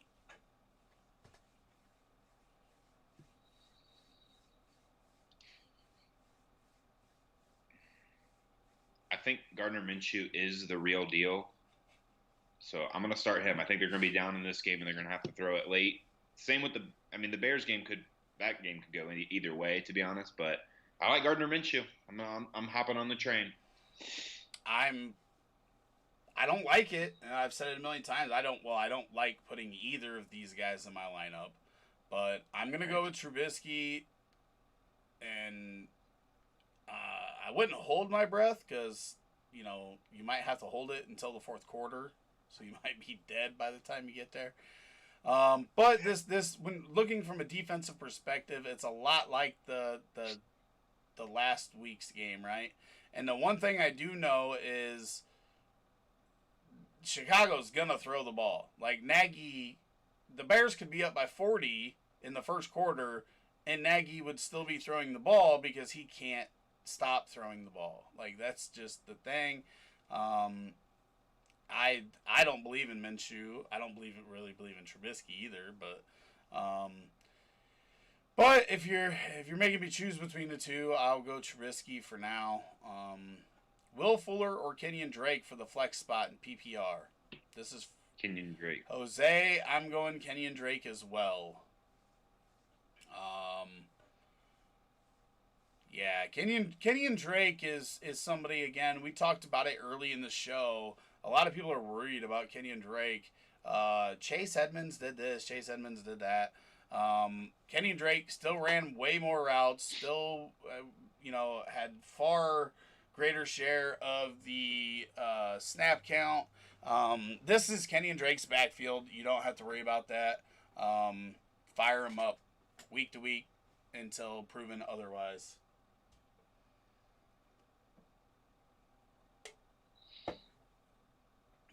I never even updated any of this stuff. Like, I still don't know who my DraftKings lock is. I'm just gonna.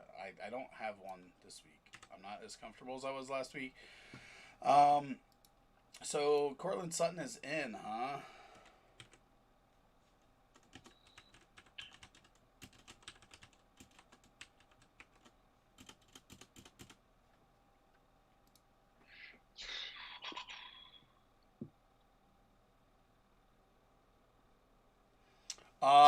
Some news. Paul is telling us Schefter has said that a player will sit today with a fever, but he did not say a name. So, we will be probably getting a player that is going to sit out today that we are not excited about sitting at. Well, we don't know. It could be an offensive lineman for all we know. But be ready for that news. We will drop it here as soon as we get that news. I haven't got any notifications yet. Who else we got out this week? I should probably go over and check the old injury report on RotoHeat, right?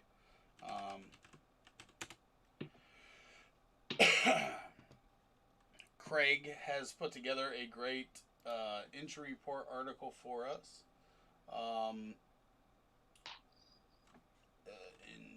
Injury.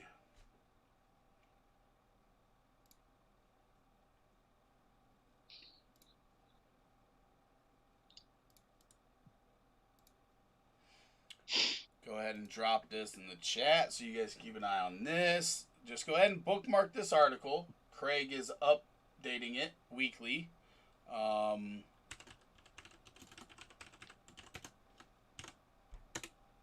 So make sure to keep an eye on that. All right. Questionable outs.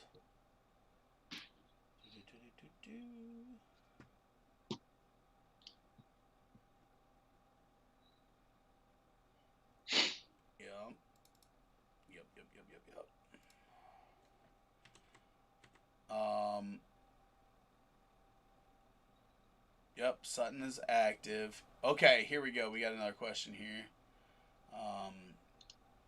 Fant versus Pittsburgh or Ingram versus Chicago. This one pretty easy for me too. Bryce? You're saying Ingram, right? Is that what you said? It's Noah Fant or Evan Ingram.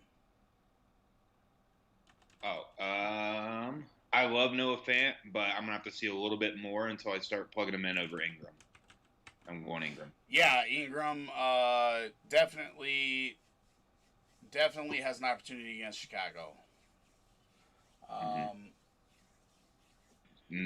like Noah Fant though. I could see him stepping into an elite role here soon as a top tier tight end. I love both of them. I mean, Evan Ingram is one of probably the top 3 or 4 most talented tight ends in the league. He just can't stay on the field.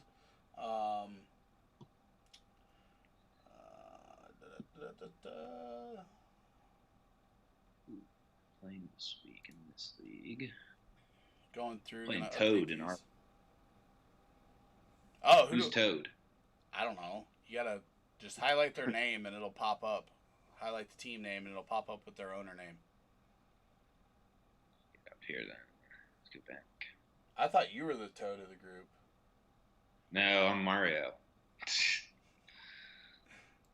Funny. Nobody picked Mario. Nobody wanted him. I took him. I would have, but I just let everybody pick before me. You got Princess Peach. I'm fine with that. I'm fine with beating your guys' ass with a chick. This is 0-1? Oh. Yeah, how many points did you score in week 1? Huh? How many points? I put up 166.5. I put up the fourth most. Okay. Well, you put up 146. Yeah, and I lost 2 running backs. Michael Thomas and Saquon Barkley. I lost 2 running backs in the first quarter of their games. Oh, did you? Who'd you lose? Bell and Connor. Bell and Connor. Ugh. At least Connor's wasn't. At least he's not out for extended period of time. Yeah, and I had Michael Thomas and Saquon. I had the potential to put up 200 if they would have been decent. Yeah, I had Zeke, and Cam Newton was a pleasant surprise. Oh, Toad put up. Oh no, never mind. He put up only one. Who is Toad? Who is it? Chad Waterman. Chad Waterman. His running backs are rough. He's got Gio Bernard, Tevin Coleman, and Neem Hines. Oh. But he's got Lamar Jackson and Kyler Murray, so his QBs and his wide receivers are pretty good. He's got Hopkins and Hill, so he spent all his money on those four. Can't talk anything. I spent all mine on Barkley, Michael Thomas, and Zeke. But I got Calvin Ridley pretty cheap, and Terry McLaurin pretty cheap. Okay. Brandon. David Johnson, Devin Singletary, Mark Ingram, Malcolm Brown, or Sony Michel? David Johnson. Pick two. Ooh. Okay, so it was David Johnson, Mark Ingram, Malcolm Brown, Singletary, Malcolm Brown, or Sony Michel?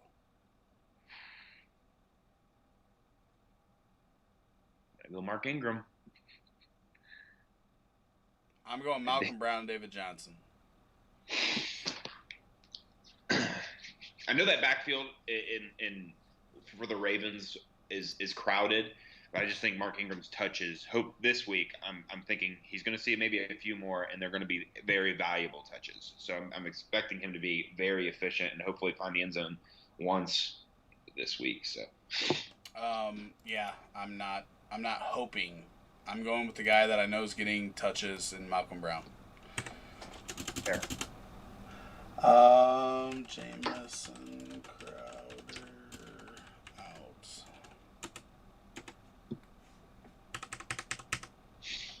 Yeah, Crowder's out to take him out of some DFS. 32 team 1 point PPR. Would you start Sutton over Robbie Anderson? With the league being so deep, the guy I'm playing is starting JJ Arcega-Whiteside. For me, this is how I would treat that, right? We know this guy's playing JJ. Very, very likely to be, under 3 points. I'm very confident Robbie Anderson's going to beat that, but what I think Robbie has that Sutton doesn't have is that 30-point upside that we saw last week, right? Where he gets a long bomb and everything. So I'm starting Robbie Anderson here and just staying away from Sutton, because what happens is you put Sutton in there. He's not fully healthy. He ends up putting up 3 points. You don't get any separation from Arcega-Whiteside, especially in a bad matchup. I'll just stay away from Sutton this week. I love Robbie Anderson. I thought he was good when I watched him on the Jets, and I think coming into a team where he's the number 2 wide receiver, he's going to be very efficient this year, and I think he's going to be pretty consistent too. Maybe not week 1 consistent, but I could see him getting 5-6 catches and 60 plus yards, week in and week out. That wouldn't surprise me. Robbie Anderson's really good, and I love watching Robbie Anderson. I think he's a beast. Darnold was not good. The Jets quarterbacks were not good. Robbie Anderson's good, but the other thing is the Panthers defense is so freaking bad. Right. They're going to be trailing all the time. This is almost a Tampa Bay situation from a year ago, right? Where they were trailing the whole time, so they're just chucking it. The Panthers' problem is their defense is really bad. Tampa Bay's wasn't. Tampa Bay's quarterback was really bad and turned the ball over 30-plus times. Right. So they were always in a bad situation. The Panthers' defense was bad last year, and they lost Kuechly. It's not good. I'm going Robbie Anderson. I think he's going to be a weekly starter because of that volume, and the quality of target that he's getting is now way better than any point of his career, I think.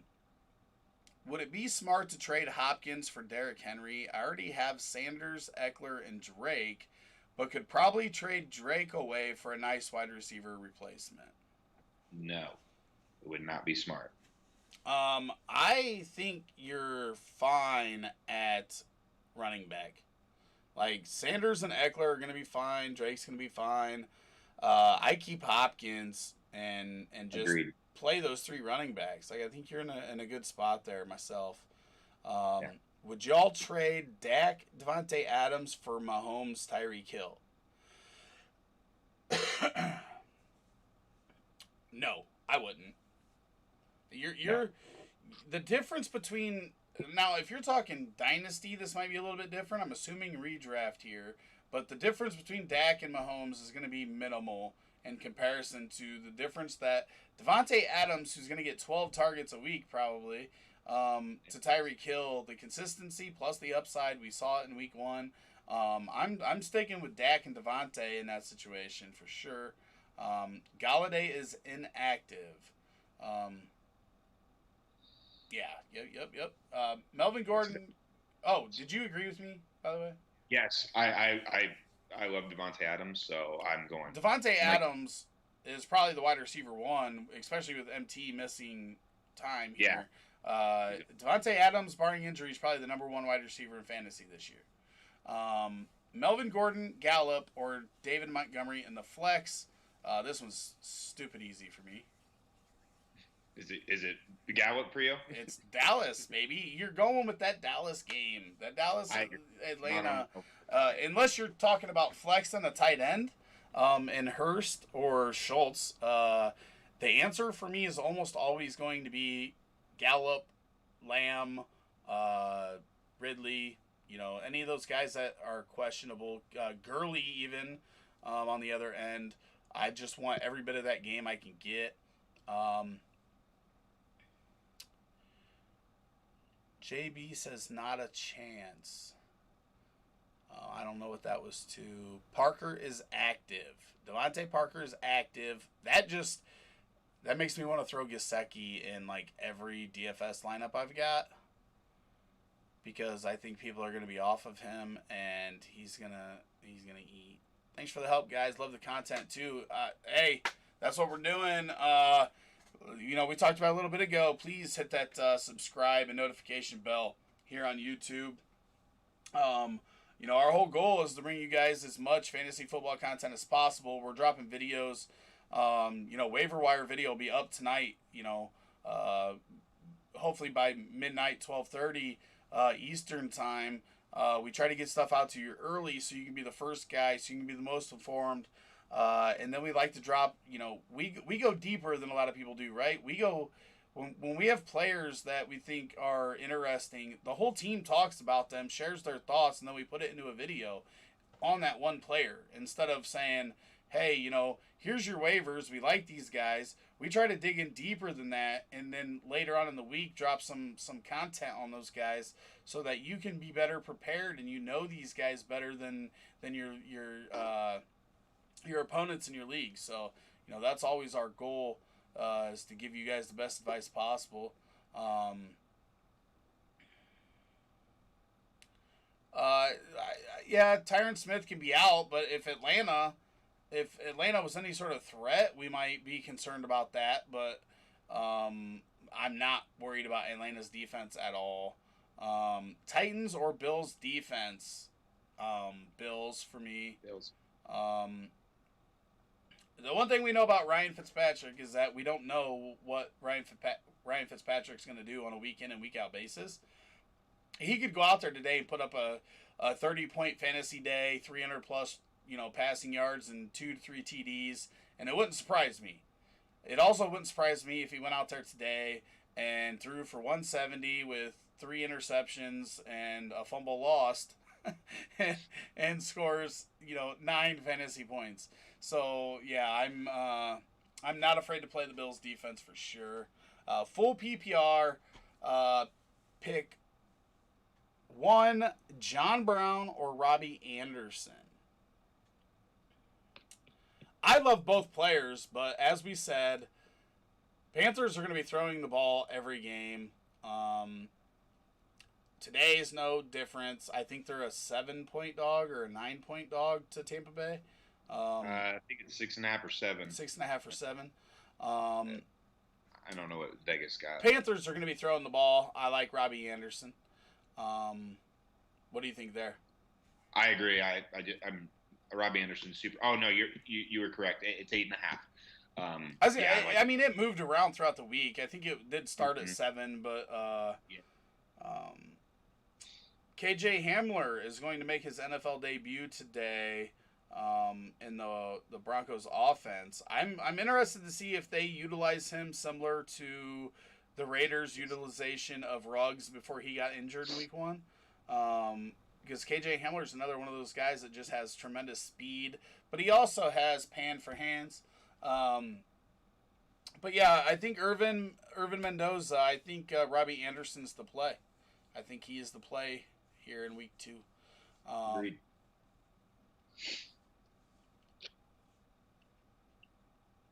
Yeah, so defenses, when we're talking about, DST and not IDP, because I can't help you with IDP.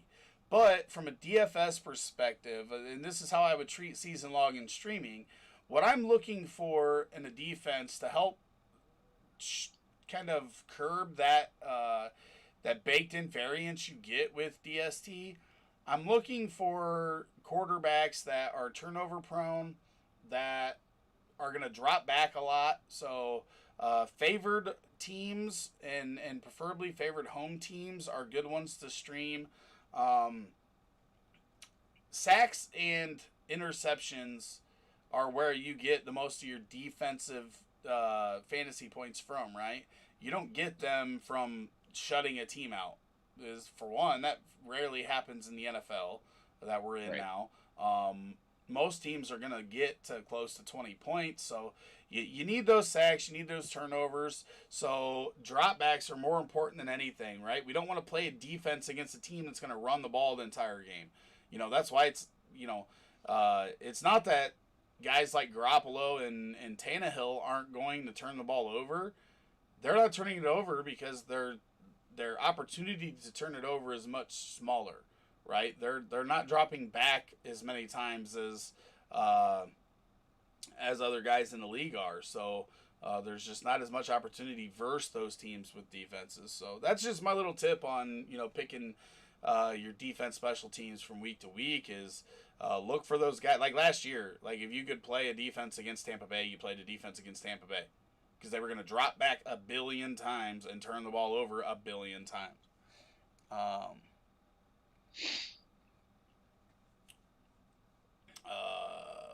Yeah. What else we got, people? I appreciate everybody hanging out, man.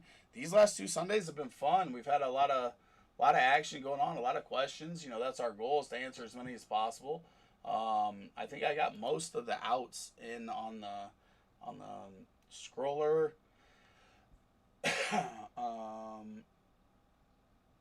At least the most of them that are important to us for fantasy purposes. Who do you think wins, the Colts or the Vikings? I like the Colts. I like the Colts bouncing back. Colts are favored. I thought that was a little surprising. I think people are going to look at week 1 and think the Colts aren't very good. I just don't think that's true. I think the same thing about Minnesota. I think they're still good. They're just not. They just can't stop anybody. Their secondary is bad. Wouldn't mind starting the Vikings defense though, because Philip Rivers does know how to turn the ball over consistently.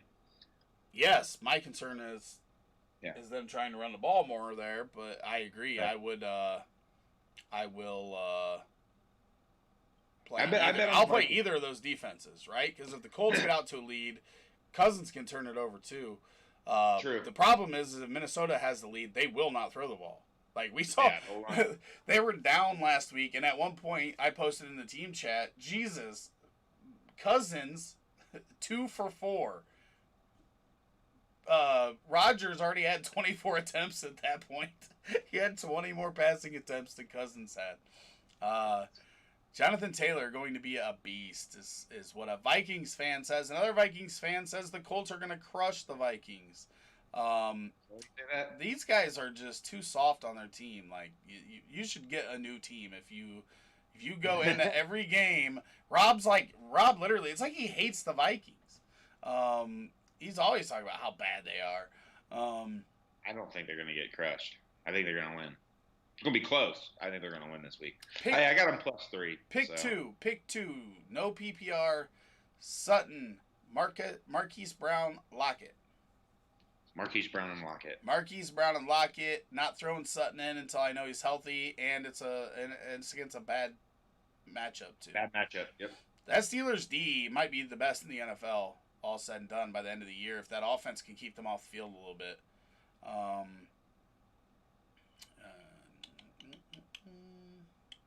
Josh Allen or Patrick Mahomes? You can never bench Pat Mahomes. Pat Mahomes is always the answer, unless it's Lamar Jackson on the other side. Yeah, unless you got both of them. Yeah, and if you have both of them, then you need to trade one, because you can utilize that depth somewhere else, because that's what's the word I'm looking for there? That's just a unless it's a super flex, then keep them both. Yeah, if it's super flex, keep them both and just freaking have a heyday. Yeah. But the answer is always Patrick Mahomes if it's not Lamar Jackson on the other side. Excited to watch him, but it's against my team. Oh, talk about Jonathan Taylor. Yeah, Jonathan Taylor. It's called reality. The Vikings aren't that bad. It's not like they're going to go out there and get, they it's not like played they're a good 9-point dogs in this game. What was it, 1.5? What? No, 3. Is it up to 3 now? Yeah. I mean, 3 is still not that bad. I mean, that's a field goal. Yeah, I like the Vikings on it, to be honest. Yeah, Even the Vikings could win it, but the secondary is bad. That's for sure. Secondary is bad. That's for sure. I'm always rooting for the home team, but I'm expecting JT to go crazy. We have a guy in QB with Mahomes, Watson, and Lamar and refuses to trade one. I mean, he's just that guy, okay? If you have that guy in your league, that's fine, right? Because he thinks he's hurting everybody else. But quarterback is so flat that all he's doing is hurting his roster by keeping Mahomes, Watson, and Lamar Jackson when he can only play one. Like, that, you're wasting 2 roster spots, 2 guys that you could trade for a startable asset at a different position. You're ruining your own depth. Like, he's a more detriment to himself than he is to the rest of the league in that part, because everybody else is starting the same caliber of quarterback, right? Because you just took 3 of the 4 or 5 guys that are maybe a little bit ahead of the rest of the group out of the equation. He's just hurting himself. I hope it's Craig or Brad, probably, because I know you're in leagues with those guys, and I want them to hear this. But yeah, that guy's hurting himself more than he's hurting the rest of the league. I don't get why people think that way. Like, your bench all year, you do nothing. You don't help anyone. It's completely negated, and then they go, well, nobody else can start him either. Well, yeah, but the only time that matters for you is when they're playing against you, right? Because you don't care about, like, I'm assuming you're playing head-to-head matches every week. The only time that would matter is when they play you. Maybe in the playoffs. Maybe that guy does go off in the playoffs versus you. But guess what? That guy could be starting Phillip Rivers, and Phillip Rivers could throw for 400 and 2 touchdowns that week against you and blow up too. Like, it's crazy. No, I figured it wasn't them guys. They're too smart to do that. I was just giving them shit, Paul, but I figured that. Okay, so Rob actually asked a question, Rob Sullivan, that actually Adrian Peterson is viable in. Sony Michel or Adrian Peterson? Even you have a hard time with that one. I do, because I love Sony Michel. I have to go with what I predicted earlier in the year. Well, it was a bold prediction, but I'm gonna go with Sony. He did come off the PUP list late, and he did get. I think he got tied for the majority of rushes behind Cam Newton, or if not more. So I'm just gonna go with Sony this week. I'm going with Sony as well. I told you I don't want to start anybody in that Lions backfield, and especially not the guy that's 60 years old. There is going to be some guy in one of my leagues, right? I've got 450 different owners in my leagues or something like that. Something crazy. There's going to be somebody in one of my leagues that is starting Frank Gore and Adrian Peterson this week, and I'm going to have these weird flashbacks to when I was like 25 years old and playing fantasy football, and Frank Gore and Adrian Peterson being the combo to have. Right. Jason says LaVisca Chenault or Mike Williams. I've already talked about this one today. And yeah, it's easy I'm going to go with Mike Williams on this one. Mike Williams, baby. Deep ball from Tyrod's coming. 9 targets in week 1. They're going to be throwing the ball today. I love Chenault long term. I'm going Mike Williams. What a waste of like 2 rounds of draft picks. Yeah, when they take those quarterbacks, it is. It's such a waste of capital. And with those guys, like you can trade Lamar Jackson or Patrick Mahomes for a 2nd round to 3rd round value, right?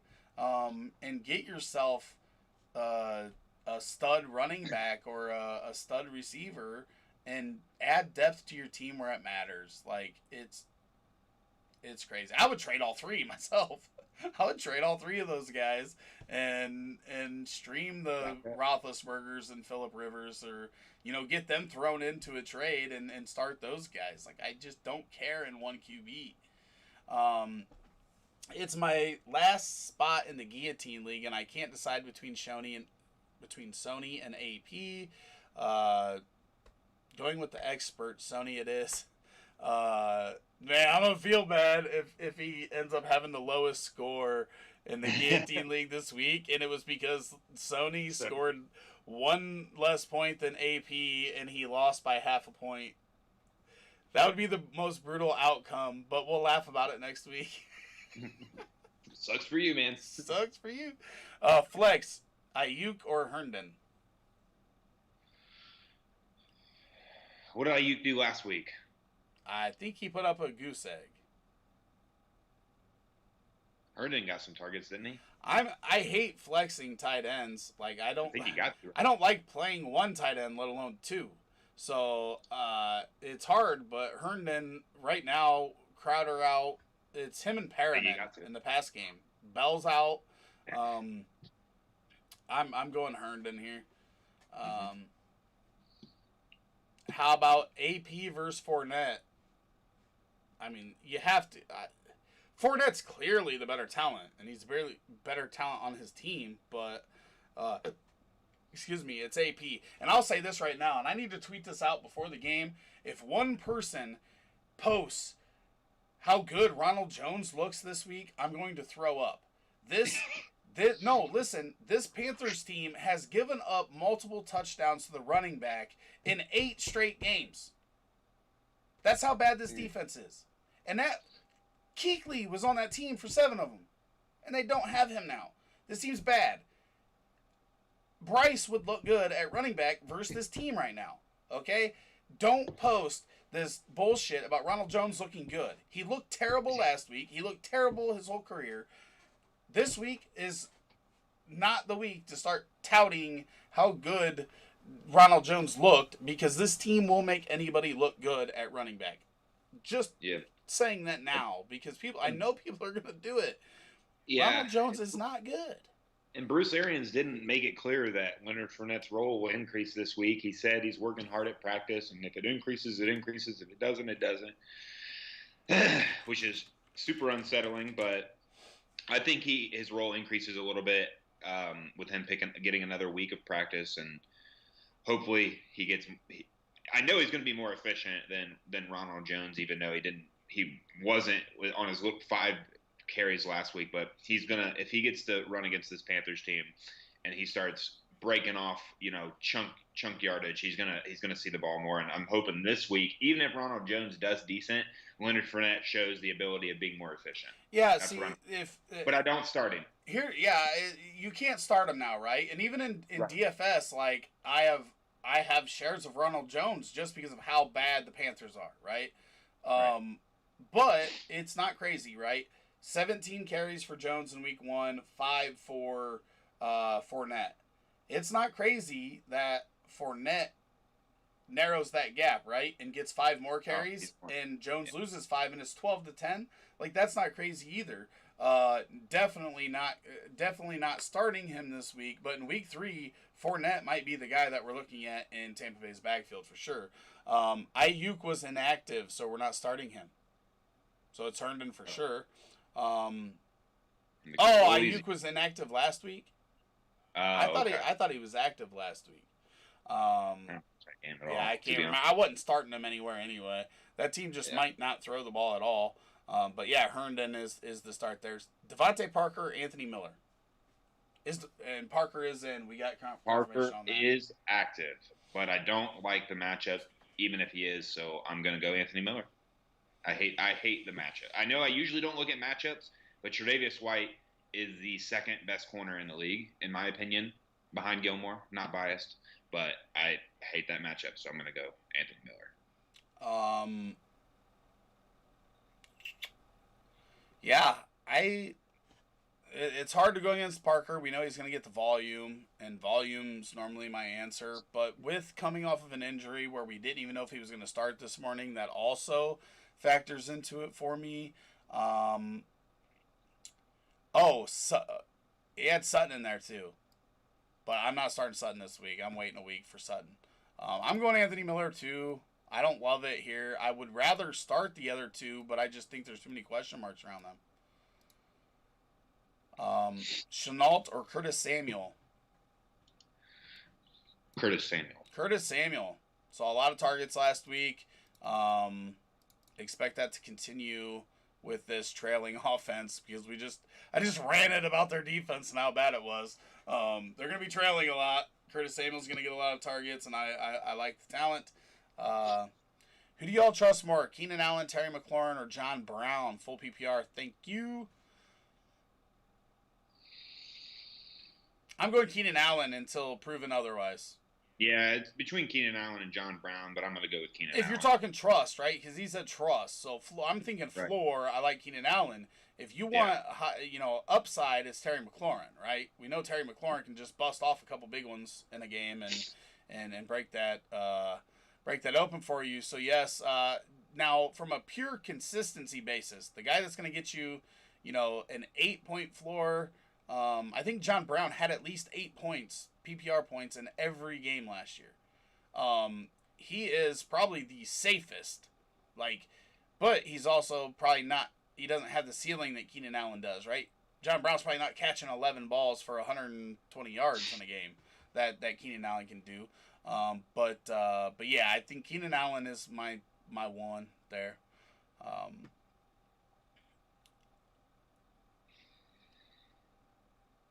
Yeah, other people said I trust Keenan Allen more, but I don't know if you should go McLaurin or Keenan Allen.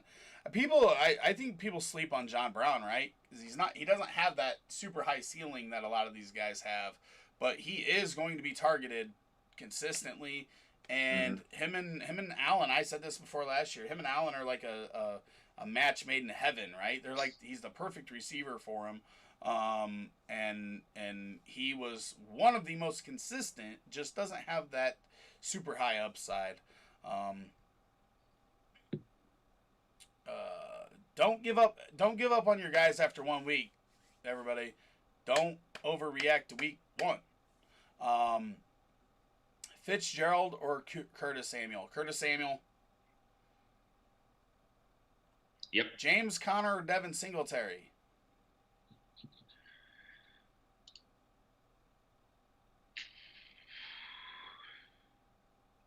James Conner.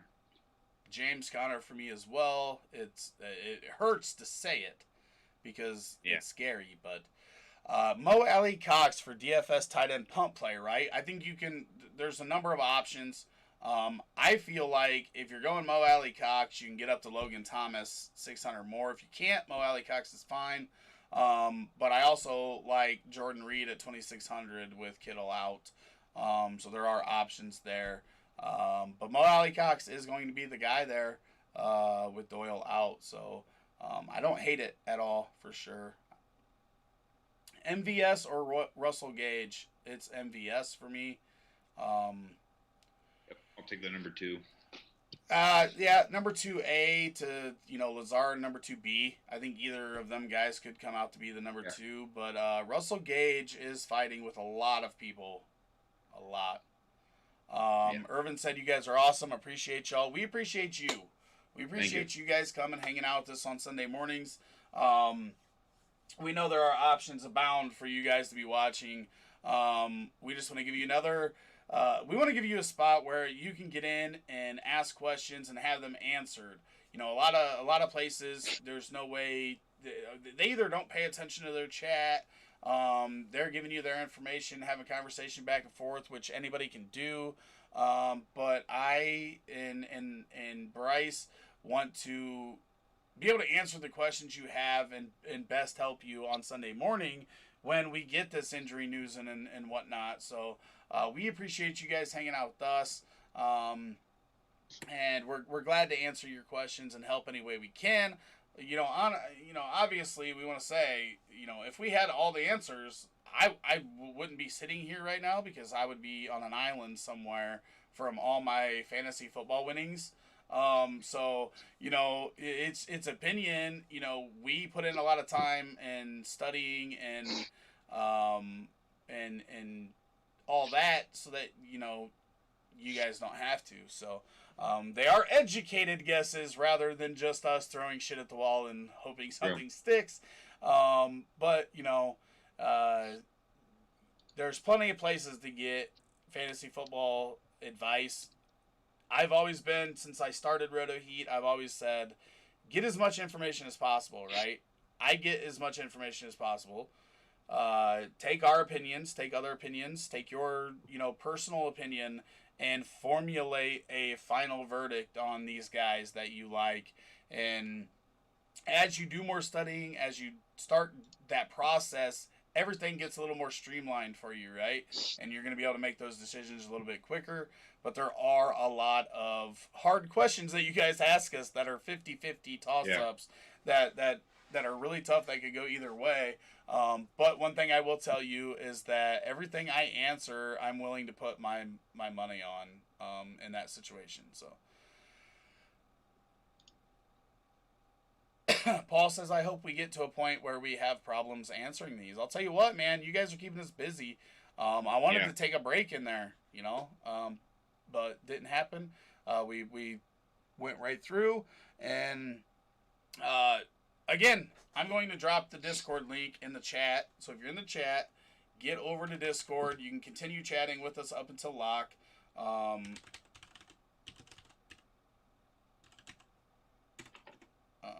Discord. I'm starting McLaurin until, I like Campbell this week, but I'm starting McLaurin until I know Campbell's a weekly starter. Agreed. Tagovailoa going to play sooner than later? ? I don't know. I think if Miami was smart, they would just sit him the year and just let him play behind Fitzpatrick, because here's the thing, right? Fitzpatrick is one of the smartest quarterbacks in the NFL. He's a risk taker, though. Tua can learn a lot from Ryan Fitzpatrick. He's been around the league forever. He's been in every situation you could possibly be in. And he's a Harvard grad. He's not a stupid guy. I just think Tua, get a year away from that injury, then start him in a year where you get a full off season. That's my opinion. I think that's the best.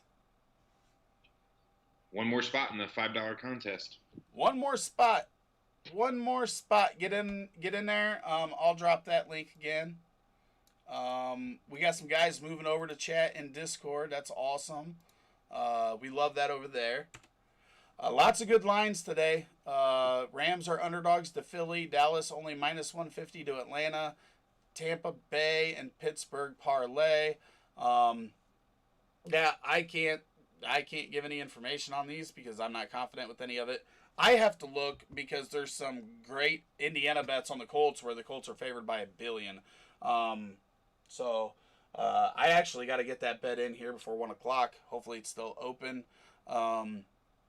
But that's going to be it for this morning. We appreciate everybody hanging out. We're less than an hour from lock. Make sure you get your lineups changed, get everything in. I got to make sure I get mine done. I want to wish everybody good luck. Let's kick some ass this week.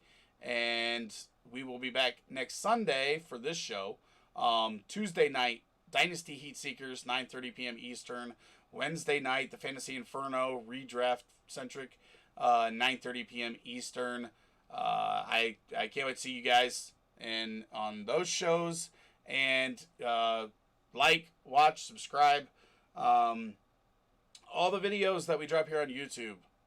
Other than that, Bryce, Who's your one guy this week that isn't obvious, but is going to have a big week? Ooh, put me on the spot. Putting you on the spot. I think, we got asked a lot of start-sit questions on the Cowboys and Falcons game today, but I think CeeDee Lamb is a guy that I'm looking for. I plugged him into some DFS lineups. I liked how they used him in week 1, and with Blake Jarwin out and no legit receiving threat at tight end to replace him, I love CeeDee Lamb for this week. When it comes to DFS, I like Gallup more just because Lamb's ownership is predicted higher. Christian Kirk is my guy, though. Christian Kirk is a guy that, listen, Hopkins had all those targets. Kirk got fed to Richard Sherman in week 1, had 5 targets, but only 27 less air yards than Hopkins. That's a valuable freaking target, man. I like it. Christian Kirk against Washington, I'll take it. That's my guy to look for. I also like Mike Williams a lot. We talked about him quite a bit today. But that's going to be it for this show. And we will be over in Discord if you want to continue that chat. Later.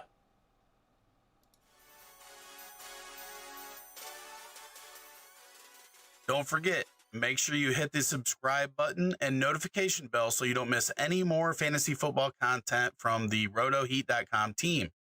Also, right there, playlist. Hit it. Watch the videos. Do it. You want to.